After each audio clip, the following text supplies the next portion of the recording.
Germany house ബിൽഡിങ്ങിന് apply ചെയ്യുമ്പോഴുള്ള visa rejections എങ്ങനെ ഒഴിവാക്കാമെന്നുള്ളതാണ് ഇന്നത്തെ വീഡിയോയിൽ ഞാൻ നിങ്ങളുമായി ഷെയർ ചെയ്യുന്നത്. ഈ 3 കാര്യങ്ങൾ ശ്രദ്ധിച്ചാൽ നിങ്ങളുടെ ജർമ്മനി ഹൗസ് ബിൽഡിങ്ങിന് അപ്ലൈ ചെയ്യുമ്പോഴുള്ള വിസ റിജക്ഷൻസ് നിങ്ങൾക്ക് ഒഴിവാക്കാം. 1. Incomplete or incorrect documentation. നിങ്ങളുടെ ഡോക്യുമെന്റേഷൻ വളരെ കൃത്യവും വ്യക്തവുമാണെന്ന് ഉറപ്പുവരുത്തുക. ആപ്ലിക്കേഷൻ ഫോം അതുപോലെ തന്നെ കൂടെ നമ്മൾ ഡോക്യുമെന്റേഷൻ ചെയ്യുന്ന എല്ലാ ഡോക്യുമെന്റ്സും വളരെ കൃത്യമാണെന്ന് ഉറപ്പുവരുത്തുക. 2.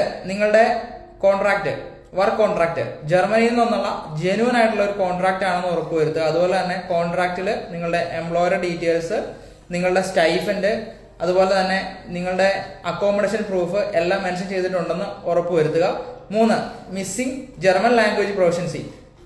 നിങ്ങളുടെ German language proficiency level B1 level mandatory ആയിട്ട് ഉണ്ടെന്ന് അറ്റാച്ച് ചെയ്തിട്ടുണ്ടെന്നുള്ള കാര്യം എൻഷുർ ചെയ്യുക. ഈ 3 കാര്യങ്ങൾ ശ്രദ്ധിച്ചാൽ ജർമ്മനി ഹൗസ് ബിൽഡിങ്ങിന് അപ്ലൈ ചെയ്യുമ്പോഴുള്ള വിസ റിജക്ഷൻസ് നമുക്ക് ഒഴിവാക്കാവുന്നതാണ്.